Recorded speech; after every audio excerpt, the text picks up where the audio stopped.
Turning now to a special guest, Dr. Anthony Fauci, director of the National Institute of Allergy and Infectious Disease.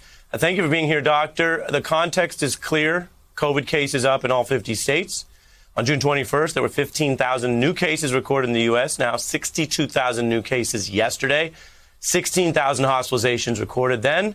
Now 25,000.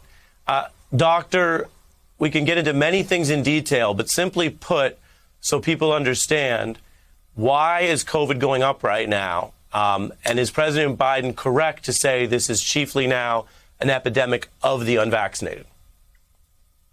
Well, the numbers are going up now, Ari, for the simple reason that we're dealing with a very formidable virus. The Delta variant has a characteristic that is just ripe for this type of thing, and that is it has a great capability and effectiveness and efficiency in going from person to person. Its transmissibility is really quite competent, if you want to use that word, unfortunately for us. So when you're dealing with a situation where you have half the country is not vaccinated, I mean, if you look at the total population of the country, you have a lot of vulnerable people for getting infected. What we are seeing, and you got to look at the data, which is true, that we're seeing more what we call breakthrough infections, namely people who are vaccinated but who do get infected. The good news about that, if you want to call it good news, is that the overwhelming majority of those people don't go on to get advanced disease. They generally are either asymptomatic or have mildly symptomatic disease. The people who are really getting into trouble, both from an infectious standpoint, namely getting infected, and then getting a serious outcome of infection, are the unvaccinated. So when the president says this is a situation of an outbreak and a pandemic of the unvaccinated, that's what he does mean. Even though some vaccinated people do get infected, they generally do well. It's the unvaccinated who really get into trouble. And the numbers are striking. There's one statistic. And to be clear, Doctor, to be clear, that you're saying, though, that you agree that that's accurate, what he's saying. Yeah, it is accurate what he's saying. I mean, it gets a little bit more complicated because people who are vaccinated, some of them right now, because of the exquisite capability of this particular virus to spread from human to human, that no vaccine is 100% effective.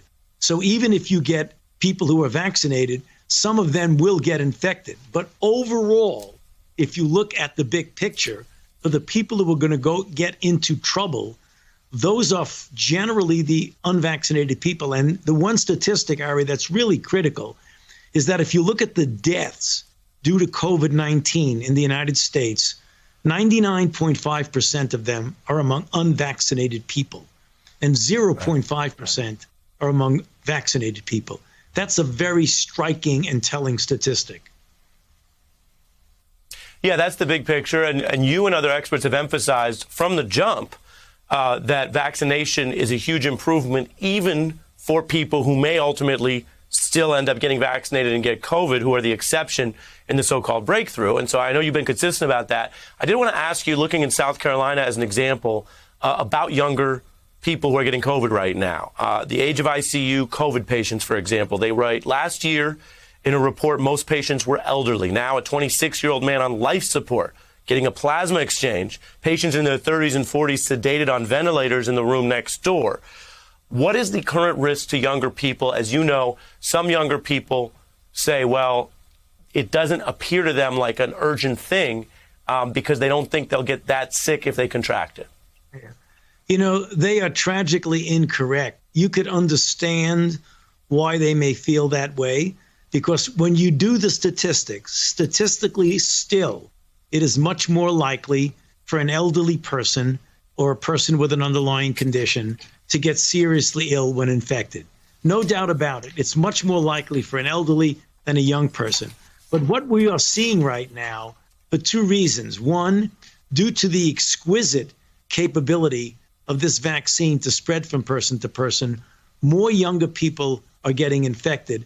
And the younger people are the group that are more likely to be not vaccinated. And that's the reason why you're seeing what you showed on the screen, which is tragically true. We are seeing younger people who early on were a very, very, very small minority of people who get seriously ill. now, relatively speaking, they're a greater proportion, only because many of the elderly people, 85% of people over 65 have received at least one vaccine.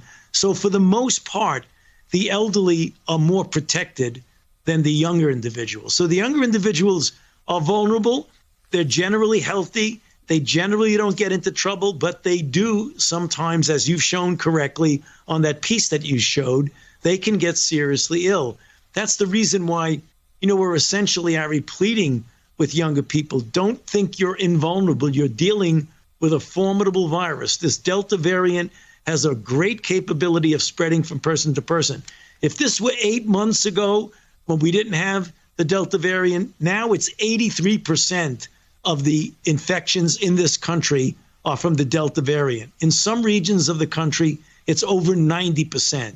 So rather than dealing with a much less formidable virus, most of the time you're being confronted with the Delta variant, which puts you at considerable risk. I hope people are listening. It's an important distinction you're drawing, and it really comes down to how we process information. People may hear, COVID, and they're thinking of COVID from 6 months ago. You're telling people scientifically backed facts about what the current risk is and why Delta is worse for those reasons. As for the public health messaging and communications challenge, we all understand why people like you and leaders in the government want to stress the benefits of some of this. On the other hand, there's still a duty to be accurate. And some folks at the White House have been accused of downplaying these so-called breakthrough cases. Here was White House Press Secretary Psaki. Take a look. We know that there will be breakthrough cases, but as this instance shows, cases in vaccinated individuals are typically mild. The White House is prepared for breakthrough cases with regular testing. This is another reminder of the efficacy of the COVID-19 vaccines against severe illness or hospitalizations. And of course, we wish our colleague a speedy recovery. Are you at all concerned about the potential downplaying of breakthrough cases, Doctor? Ari, I listened carefully to what Jen said, and I don't think she was downplaying it. She was saying we're getting breakthrough cases. You got to admit it. There are breakthrough cases, and they are likely higher than they were prior to the Delta variant. She didn't deny that at all. But she also said that for the most part, thankfully, we are seeing that when you do get a breakthrough case, you are generally protected against severe disease, because there are charts that show the breakthrough cases going up, but the hospitalizations not going up nearly at the same rate as the cases are going up. So we're seeing a discrepancy between the number of cases that are going up, but the hospitalizations are not going up as much, which means that at least, thankfully, we're getting better protection or good protection against severe disease. Not complete protection. Anybody that says it's complete is not being honest. You still are going to get people who are going to get seriously ill. But relatively speaking, the protection against advanced disease is pretty good.